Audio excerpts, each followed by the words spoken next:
There we go. Originally, there was people staying on the point as jobbers, cutting trees and floating them in booms down to Collingwood. That was the original timber. The original rights were in 1870. The guy got the clearance rights to start cutting here. And it makes sense because by 1870, the prime cutting in the Ottawa Valley was just finishing off. The big trees were pretty much cut down. And these companies were looking to move their cutting rights from the Ottawa Valley. The next step up is the watershed for Nipissing and French River. It's your next step from the Ottawa Valley. A guy named Cook and a guy named Dollar and some minor investors put together a limited firm, Ontario Lumber Company. He had been MP and a member of MLA, a member of the Legislative Assembly. So he got the inside track to get one of these cutting rights, and it stretched from the French River 100 miles north all the way to the Haida Land north of Sudbury. Basically what you're talking about is the entire watershed for the French River and Wanapate River. He got the right to cut that. So that's when he began the business. There was a small mill there at the time, but in 1875 the Ontario Lumber Company started there, and they called the town Kopanning, their company town. The other parts of it was known as French River Village, and that's where the non-company people stayed. The original guy was a guy named Samuel Wabb, and at that point in time they referred to the area as Wobtown. He had come there and he opened a trading post and store, and it continued to run till the town died. He had passed near the end, but the store quite famous, hence Wobtown. He built 8 houses there to house the workers for the other mills, not Kopanning, but the other mills, because they were basically living in tents. So that's how the Wobtown began. When the Ontario Lumber Company came in, as I said, they made Kopanning, which was the company town. They figured they had about 300 employees for Kopanning, and you can double that with the other small mills that operated. Klein Brothers had a small mill operating there, and there was a number of other associated businesses, as there would be, Teamsters and things like that, all associated with the lumbering business. So there was a fair population, probably 500 to 750 at its peak, with everybody included. You have to factor in a number of commercial fishing on the lakes that were based in that area. So the population would have been, like I said, around 500 to 750. Vibrant community for about 25 years. And they had timbered, by that point they had timbered as far as they would down here. And when the train come into Pickerel's area, Pickerel River, and they opened Pickerel Landing and moved the sawmill from French River up there. So that basically was the end of commercial operations down there. It continued for years and years. They even moved, Art was saying they did some timbering up above in the bays up above, getting deadheads and loose timbers, and for years it operated. But the town of Kopanning, French River, was basically gone by the early 20s. There was nothing left there. It was pretty well stripped. An interesting side note is that company, Ontario Lumber Company, just as it was going out of business, received major fines from the Ontario government because they had been dumping excess sawdust into the river. Now, they had virtually no industrial legislation at the time, so if they were to use the term excess back then, we would use the term astronomical amounts were going in there. Right on top of what, Joe? Main spawning beds. Right. All those rapids are the main spawning beds for all the fish here in the river and in Georgian Bay. So the ecological, those are disasters, what it was. And the fishing would not have recovered for decades and decades. That's why the fishing now, in at least in the delta part of the French, is as good as it has been for 100 years. You can well imagine in the 20s and 30s, as each generation of fish spawning failed, because the sawdust would lay right on the gravels and choke it out, no oxygen, so any eggs that were laid would not be viable. And it took decades for that sawdust to break down and dissipate, not to mention all the bark off the trees that would come off as they were being boomed down. So it was just devastation on the river, killing year class after year class after year. And the unfortunate part, or maybe more realistic part, is they received those fines about the same year they went out of business. So knowing how businesses operate, without a doubt, they filed for bankruptcy and walked away free and clear, having left that devastation behind. So there's good points to lumbering and things like that, but there are lots of bad points to it. The river paid a high price for the amount of employment. Basically, the money went into Cook and Dollar's pocket, and the locals had a few years' work. Devastation on the river was astronomical. You said that they moved the logging, the village. Yeah. How did they move it? They moved it piece by piece. What they would have done back then is strip down the mill and bring it across the landing there. I told you before, they used that tramway to build the Pickerel River Bridge. Most of the equipment came across and up the river. Remember, they had steamboats on the river. You can run from down by the Dalles, you can run all the way up to Pickerel Landing. There's nothing to stop it, right? It's a free run. So they would have a steamboat, and they moved piece by piece to get up there.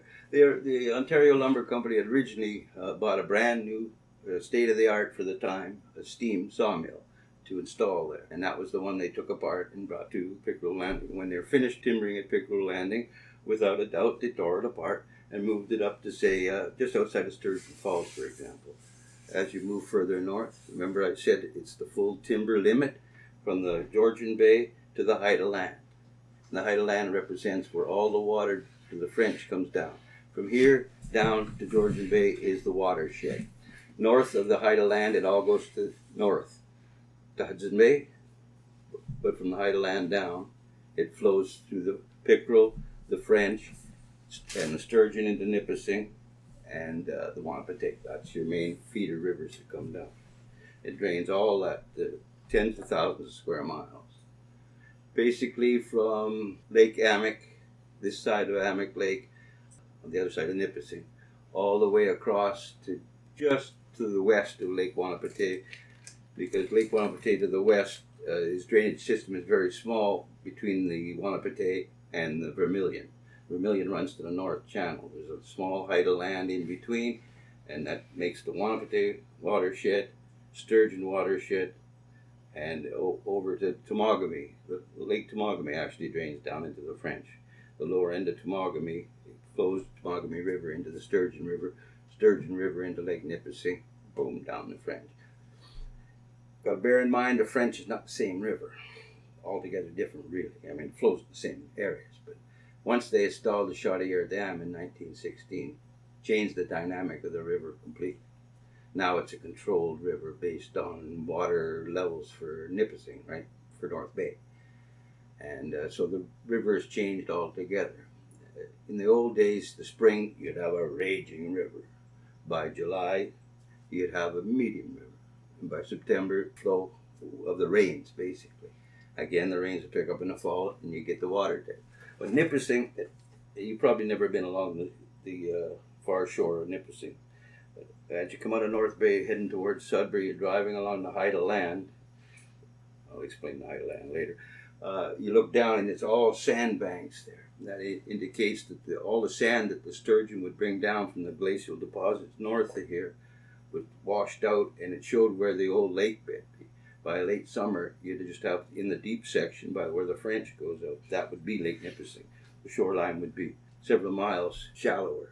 That'd be all sandbanks. So the French itself, later in the year, would not be the river you see now. The water levels are altogether different. Low down in the fall, in summer and fall, high in the late fall, but mainly in the spring. You're going to think in terms of no dam there. Back then, the water would be dependent mainly on the spring. That's why they'd get all the booms together, drag the logs out onto the ice and wait for it to melt. Boom, put it together and get down there while the water was still high. Because later in the season, you know how bony it is out there, you wouldn't be able to use the river much. Going back to the village, along with those houses that were built, were there other buildings such as churches? And there were two churches, yeah. There was Catholic and Presbyterian. School, the post office. If there's a post office, it shows it's a vibrant town. In 1922, they closed the post office, which basically says the town's dead. Mm-hmm. And it was. It was stripped. anything left from the company that didn't tear it down or burn it down, all the locals would make use of it. This lodge, lots of it is from there. What didn't necessarily go to waste, although I'm sure quite a few of the buildings were burnt for various reasons. So it didn't really go to waste. But you got to think in terms of a very short lifespan. Like most resource-based towns, they're boom and bust. They go like, stink when they're operating, and when they're done, they're done. Their existence was dependent upon the timbering, and once the timber's cut, you move north. There was a lighthouse too, wasn't there? The lighthouse continued after the town. The lighthouse continued because it was key to navigation back in those days. As we said, with the rocks and that, if you don't have clear navigation how to get in and out of that place, you're going to go on a rock for sure. And when they first started out, most of the ships were sailing ships. They'd have jobbers come over from Michigan, come over and buy wood and take it back. Most of the wood went to Gravenhurst and Owen Sound. Owen Sound was the base for the McLean brothers, I believe. It ran south, but it also ran west to the States. At the time of the cutting down there, this region became famous because Chicago had just burned. And in order to rebuild Chicago, white pine lumber is as good as you're going to get. So that's what the heavy focus at the time, all the timbering, including the Sudbury district and north of there, was keyed on rebuilding Chicago and the booming U.S. market. Well, when they did the booming, there was also some things left behind called Deadheads. Oh, absolutely, absolutely. And you got to remember that they've timbered this a number of times. The main timbering was, say, 1875 to 1910. But they come back, small outfits with timber. And there's one outfit that operated on the lower French down here in the Delta that made their living on deadheads and that, because the outside may be punky, the first few inches, but the core of the tree, even today, 100 years later, being in the water, you go to the core of the tree, it's viable wood still. Is that from the tannic acid? No, it's mainly from the pitch pine. The pitch pine. The pitch in it? Mm-hmm. Yeah. That would protect it, and over time it would. But I know as a kid up on our lake, north of here, Lake Atrophic Lake, they timbered it the same way, only a little later. And there's big pine trees all over the bottom down there. And if you get them up and moving, you can bring them back. Mm-hmm. Interestingly enough, if you go around the corner and hit high waves, then all of a sudden the dynamic of dragging that log slows you down by the waves, and that log begins to sink. And without an axe to cut the rope, you might be going with the log. Because we're talking huge logs. But they're still viable. Thankfully, the government had enough sense to realize that when you haul those logs off the bottom, you're disturbing all the bottom and making a mess for the fish and things. So it's illegal to haul those logs. So with the cutting of all the trees, has the forest rejuvenated in the area? Oh, completely. Completely. And it came back naturally. That's the beauty of it. Of course, because you're in the Great Lakes St. Lawrence ecosystem, it's the last of it. From here north, it's boreal forest. Down here, it's actually very interesting for people into botany and things like that. There's various plants that this is as far north as they can possibly go, because the dynamics of the ecosystem around the lakes, like I say, Great Lakes St. Lawrence, that's why you see a lot of big deciduous trees. And it was deciduous to come back first. They grow faster, so they had the edge on the pine. The pine take forever to get up to start blocking the sun. But the deciduous trees are up in a few years, coinciding with being the favorite food of deer. So the young deciduous trees, when they get up inside, it's just like grazing for them. And that precipitated the explosion in the deer population, which, again, because of resource, it was accessed by people. A lot of these lodges started up as deer hunting lodges, not so much fishing. As I said, the fishing took a beating. They opened up as deer hunting lodges. My great uncle ran one on Bayfield Inlet. He was on Mascoot Lake, but they fished that whole area and hunted that whole area. And the racks of deer back from the 20s and 30s, just astronomical. So the deer population exploded. and locals and lodges made use of it naturally. It's balanced out a little bit more because eventually the pine trees overtake the rest, and then they become the dominant species. They block out the sun, and the deciduous forests, the mature trees are still there, as like our maple back there. But the small trees don't have the opportunity to get that height because of the blockage in the sun. So the pine eventually do take over. But for a 50, 60-year period, it was all young deciduous. You'll see the same dynamics happening, forest fires. Forest fires up north or anywhere up here. The first 20, 30 years, it's owned by young deciduous trees. And you'll see a major population boom in moose to the north of here because of the same thing, the feed available. Eventually, 50, 60, 80 years into it, the pines have reestablished themselves as they have across the French. But looking out at the trees now, they look better now than say 1875 to now. That's the best they've ever looked. The timber had just decimated. They strip cut, basically, cut everything. And what they didn't cut was burnt because they'd leave their slash, right, all the limbs and everything. And after 2 or 3 years of drying, that's all you need is a spark and bye-bye, right? One lightning bolt. So then a lot of the soil washed into the river system too. Exactly right. Because the soil is so shallow, in the 10,000, we'll say 10,000. You can argue numbers. We'll say 10,000 years exposed from the glacier, and you might have only had a couple of inches of topsoil, and that was highly acidic from pine needles and that. So basically, you had soil. And once you take the trees off, 2 or 3 years of rains and that, it's gone. It's washed into the river, again covering spawning beds and things like that. Thankfully, a river regenerates itself, and this river has, right? It's flushed itself out. But it takes a very long time, especially when you kill off year classes.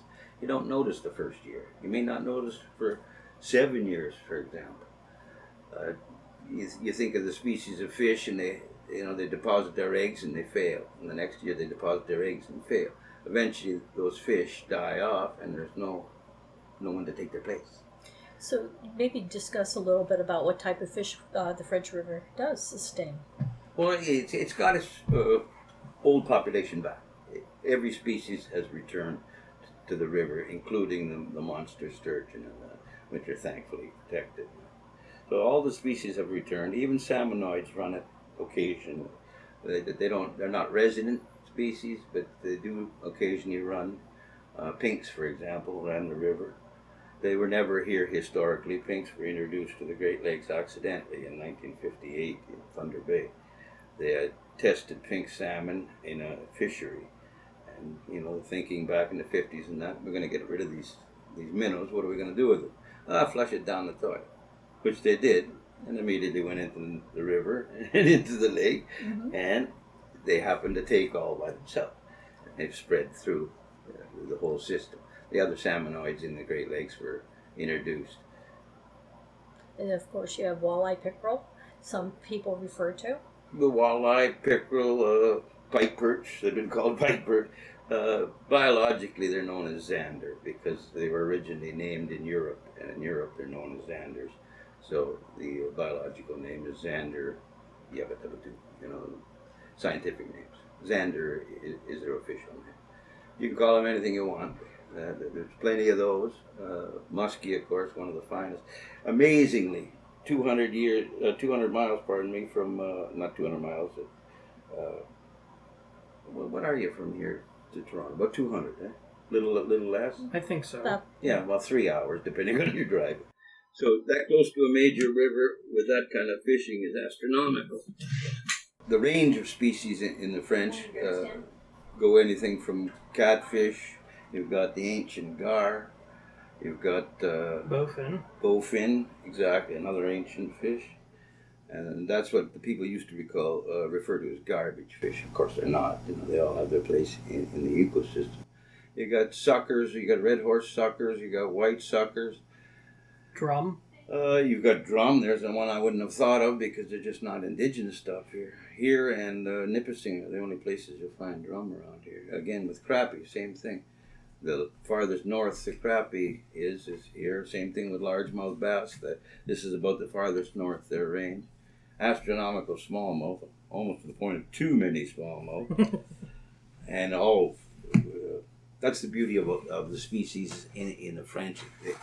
They run the gamut from the smallest to world records in every category. Every one.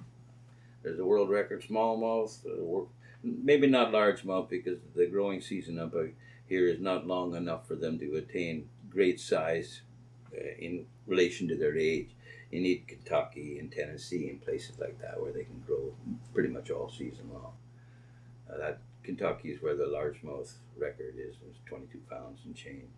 Smallmouth being 11 pounds and change. So you can see they're basically half the size attainable. Not only the basses though, and all the sunfish family are in here. Crappie, bluegills, pumpkin seeds, all the basses. So yeah, the sunfish family is completely represented here. What else you got in here? The sturgeon, amazing sturgeon. The naming of sturgeon shoots is because of sturgeon. Yeah. That's where they spawn at for the Great Lakes. That's right. That's why it's essential to protect that, because there's so few places left. I mean, it would be a crime to alter the bottom end of Wanapitei River. After adulterating that river from the lake all the way down to Burwash with the number of dams and things they put on there, there's an obligation for them to at least the lower end of the river leave it alone, especially in relation to sturgeon. Yeah.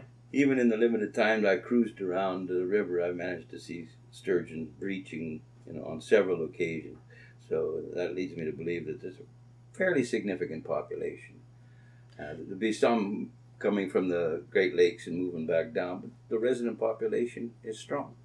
Bowfin is another one, and Gar Pike. We already mentioned them. Yeah, but as far as what they are, they're very, very interesting. They're ancient fish. They're fish from a pre-age, as it were.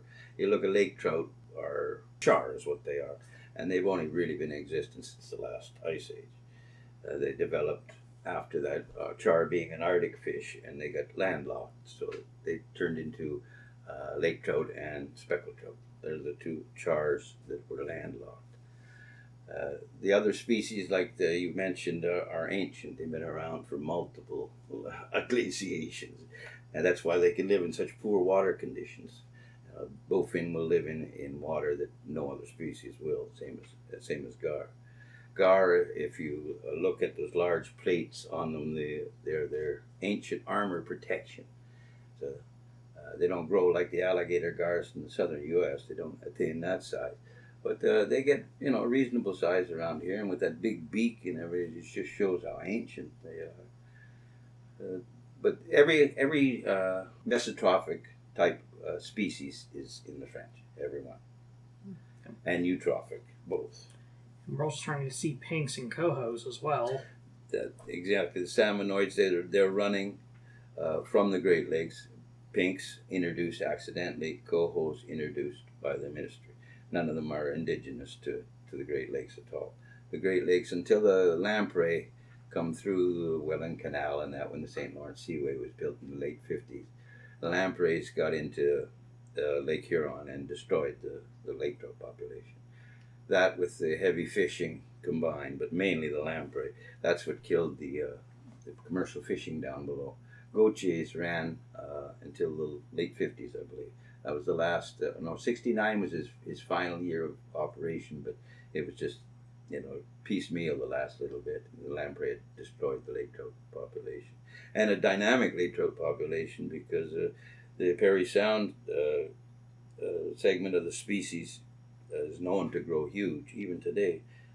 Some of the biggest lake trout are from the Parry Sound genetic pool, if you will.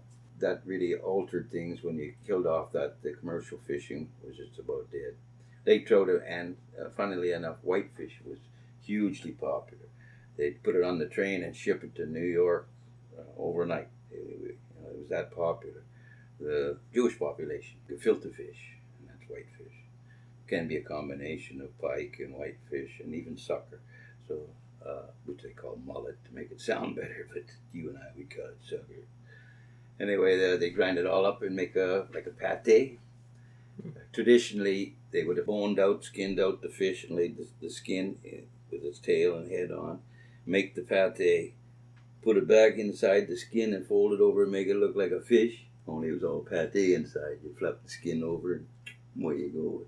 But it's fish pate, so I guess you have to be there to like it or something. Doesn't sound too appetizing to me, but it's a famous dish. So that's where the whitefish on the train and down there to New York. As far as the fishing now goes, well, you can't beat it, really. We've discussed it before. If you have any knowledge of fishing, you can do great here. And if you have no knowledge of fishing, you can do great here. Yeah, that's the beauty of it. You drown a worm. If that's all you do is drown a worm, you can have fun. Or you can spend all the money on the tackle and go after it scientific. The range is there for anybody. Well, there's some dandy catfish, too, if you drop one to the bottom. There's dandy catfish. Unfortunately, Canadians don't pay much attention to catfish. French Canadians love what they call barbot, the little catfish. And they just cook them, gut them and head them and just cook the whole fish type thing. But I noticed Americans, some anyway, like the big channel cats and they're here. Again, they don't grow the same as they would in the southern states with the longer growing season. But there's no problem to catch a 10 or more pounder out here, which is plenty of catfish for anybody. They're here. As I say, anything in any category other than salmonoids, and as Joe mentioned, even occasional salmonoids. Because this river drained lake trout lakes to the north of here, think in terms of everything north of Highway 17 is a lake trout lake from Ottawa River to the other side of Sault Ste. Marie. That whole stretch there, from the height of land down, is oligotrophic lakes. It makes sense, the glaciers created them. And they're the oligotrophic, you're referring to young age lakes. The three stages being oligotrophic, mesotrophic, and eutrophic. Young, middle-aged, old. And it's reflected in the water. Crystal clear, very little life. Brownish, tannin-stained water like the French, but lots of life. The darker the water, more sun absorption, more light. Take a cup of water from a oligotrophic lake, you can see right through it. Put a microscope, there's lots of life, but compared to French River is like New York City. All kinds of things happening. And in the eutrophic lake, it's a dying lake. It's a lake that's probably next going to be a muskeg, because it's full of weeds, the oxygen's being used up, and so you'll get bowfins and gars and things like that. So that's the three ages of a lake. And the French being mesotrophic, it's in the middle. Very vibrant, lots of life, lots of fish, lots of everything, lots of weeds, everything. And is there anything specific you want to know that you can think of, the direction you want the conversation to flow? Why don't you discuss how French River was created in the glaciation and some of the rock formations? It's a fascinating river. It's an ancient river as well. Originally, surprisingly enough, it didn't flow the way it does now. The first several thousand years after the glaciation, it flowed the other way. It flowed from a large Lake Nipissing. You got to think in terms of Nipissing being part of a giant lake at one time. At the farming land, you see the operational around Sturgeon and all the places are all former lake beds, and to allow for any farming at all in the world of rock that we're surrounded with. So it originally flowed down to the Great Lakes, probably down the Mississippi, although I'm not sure, but it flowed the other way, and it's called an isostatic rebound. But when you put a heavy weight on something like 2 kilometers of ice, it pushed the crust of the earth down. And so when the glacier left and went north, the river originally flowed westward. And as this height of land rebounded from the eastward, I should have mentioned earlier, as it rebounded, it flowed westward now. So you see around here, the river used to come down Flower Pot Bay and through, what's the name of the lake? Right next to the... Oh, Badger Lake? Badger, yeah. Mm-hmm. Badger used to be part of the French, and it would flow right into the French. Hartley Bay itself is the pool below the falls, but it was dug out by the French. That's why it looks like a spoon from up above. Mm-hmm. You have Hartley Bay and then the rest of the channel. And that's why it's so deep out here, because it used to flow this way. The French came this way, and it's isostatic rebound again. It's changed its pattern just enough that it's made. They call it Oxbow Lake if it was a meandering river. Badger would be considered an Oxbow Lake. It's a cut off, former vibrant river that's been cut into lakes. Okay. And the river flows different direction. But you can see on some of the rocks the former flow of the river, and then about 6,000 years ago, give or take, the river altered from isostatic rebound and flowed the other direction as it does today. Bearing in mind, again, the dynamics of the river, and it changes. In the spring, heavy flow; by summer, lighter flow; by fall, very little. Instead of now, where you've got bays that remain, with water year round.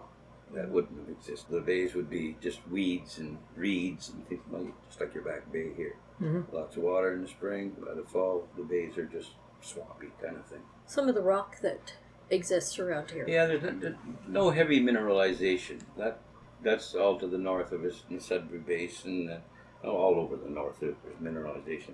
Down here, it's a funny mix. You've got the sedimentary rocks of Manitoulin were shoved up here from the Niagara Escarpment with the movement of the plates and things. They got shoved up. So that's the closest sedimentary rock. Around here, you got the mesotrophic rock. It's been altered, or it was laid down as one thing, and then through pressure and time, it's been altered and changed. They got a lot of mica in the rocks around here. So you can see the evolution here, and just to the north of us, you start getting into the gneisses and more mineralized rocks for various reasons. Sudbury being meteor impact generated, and the gold around Temagami and that area, even platinum now. These are highly sought after minerals that will be mined eventually, as time progresses. But the rocks around here have basically no mineability other than the odd quartz vein that might surprise people. Because you wouldn't necessarily look down here, you wouldn't think gold or anything. But there are quartz veins that may well contain gold. There's always stories, of various individuals having had one hidden in the bush type thing. Mm-hmm. And it's entirely possible.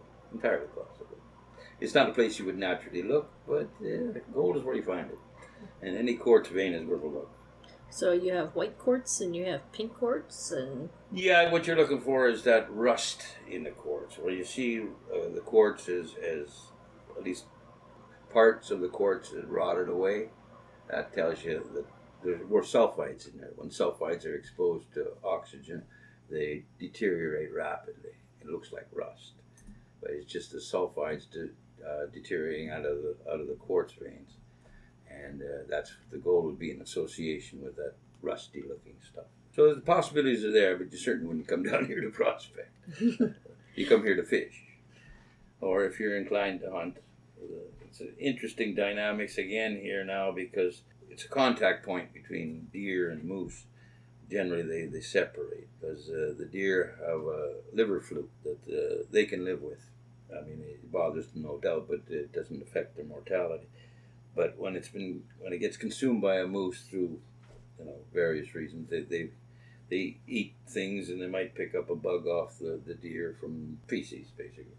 And when it gets in a moose, the liver fluke will travel to the brain and drive him crazy and lead him to basically, so he'll attack anything and eventually just go nuts and beat himself to death in the forest, whatever. So it's a terminal disease for moose. That's why nature keeps the two apart.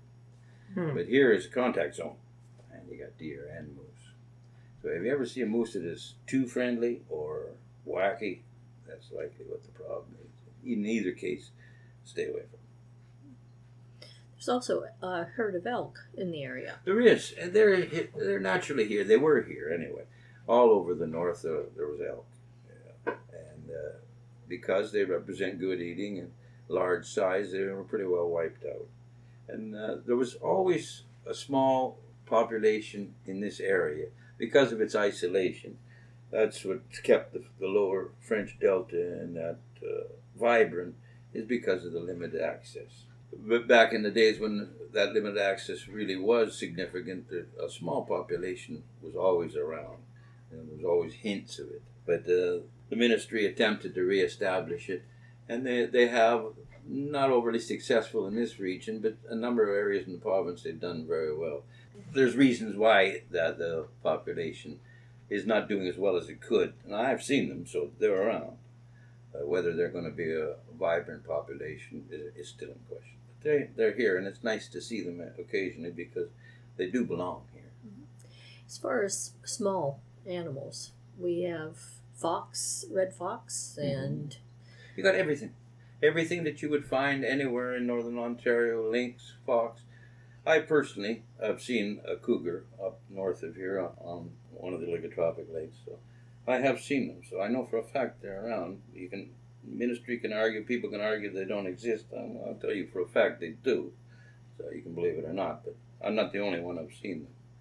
They're around. Anytime you have a deer population, if there's any chance of big cats, they'll take advantage of it. They're out there. It's not something you would necessarily go looking for. But we've got lynx and bobcats, and we got just about anything from timber wolves. Oh yeah, we got plenty of timber wolves. Unfortunately, we have coyotes now. They've moved north in the last 30 years or so, mainly out of Michigan into southern Ontario, and now they're up here. They're not an indigenous animal to this area at all. They've taken advantage of a niche and they moved in, but they're not indigenous to here. But yes, timber wolves, and of course bear.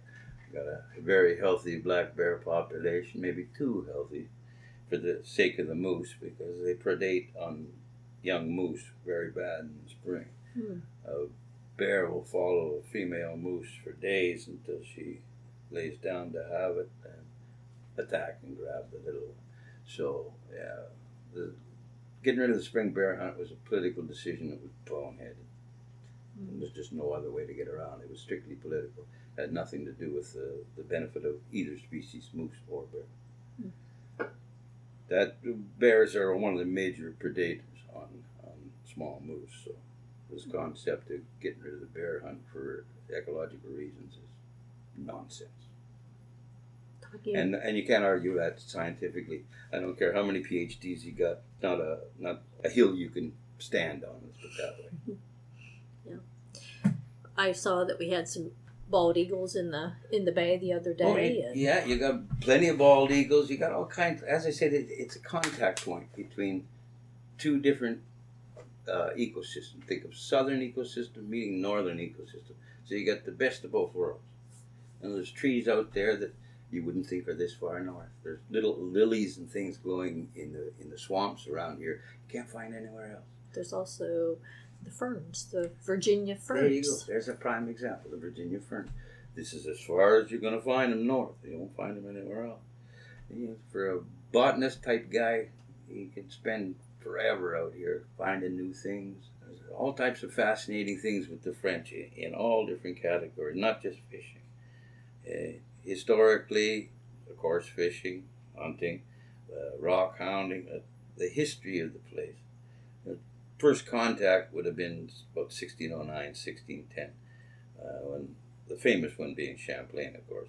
And he brought his little buddy there, Etienne Brulé, and he wintered over with the Hurons, the Lake Simcoe area. That was their, being an Iroquoian tribe, that was about as far north as they went, would be Simcoe and the lower end of Georgian Bay. The St. Lawrence branch of the Iroquois were wiped out actually by Cartier. He came in the mid-1500s and had a few contacts with a vibrant culture at Stadacona on the St. Lawrence River. And when he come back, when people come back, French come back 60, 80 years later, they were all gone because of the diseases brought by the French. They had no natural ability to fight them, so it pretty well decimated that section of the northern St. Lawrence Iroquois bunch. But the ones in southern Ontario, the Hurons there, they were a vibrant tribe until the Iroquois from northern New York State, they acquired firearms from the Dutch, who originally had New York area. The Dutch traded firearms with them, and the French wouldn't supply firearms to their Huron allies up here. So the Iroquois came in the winter of 1639-40, and wiped out, example, Nipissings. Nipissing tribe was virtually annihilated. The Sturgeon Falls as a historical site on the rapids where a massacre occurred. The trouble being that from the south you can access your way north when the rivers melt before the rivers north of here melt. So the Iroquois come up before the Nipissings could take the rivers north. And they wiped out the tribe predominantly. There was a massacre at the rapids going around Sturgeon Falls. The rest of the Nipissings fled north, and they virtually don't exist anymore. A small bunch, because they had been, the Jesuits had got to them, let's put it that way.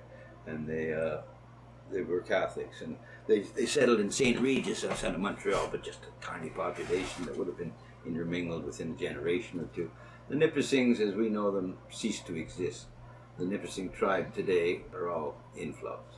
They came in, a lot of them Potawatomis and other tribes from Michigan and Wisconsin and those type areas come across when basically they wanted to be British subjects rather than American. And it was free open land. But the original tribe was Nipissing, and this would have been, think of a highway. It was always a major access route. So the French would have been a highway between settled areas. There's a settlement on Lake Nipissing, and first contact on Georgian Bay was when Champlain went through. When he come down the French, he turned, headed towards Collingwood area. That's where he wanted to land. And he ran into, his first contact was a tribe they called, I get it all wrong, of course, because of the pronunciation, but it had to do with Chavaux de Réveillon. I mean, basically what they did is took bear grease and pointed their hair up in a big old to-do. That was their tribal thing. And he found them picking blueberries along Georgian Bay. So that was really the resources they accessed, and they were hunter-gatherers, so the settlements would have been weeks at a time, and then they move on. They'd come get the fish when it was easy in the spring in the rapids. They'd get their fish. Then they come back in July and get their blueberries. And they'll probably move inland in the winter, warmer, find a spot to make their winter camp. Well, thank you, Paul. I think it's been quite... We could go on and Well, on. yeah, you can babble on forever. Just We'll have to pick up some more. Yeah, if you can pick out points, and then we can just keep babbling about it. But It's been quite interesting. Yes. I really enjoyed it. And think of the history of the French as a book of 30 pages, and we're just reading the first page. That's how much there is to talk about. And the more things you can think talking about, we can cover them. Sounds great. Appreciate it. There's more about Waptown and things like that, its transition and its people. And you can think of the town too. No access.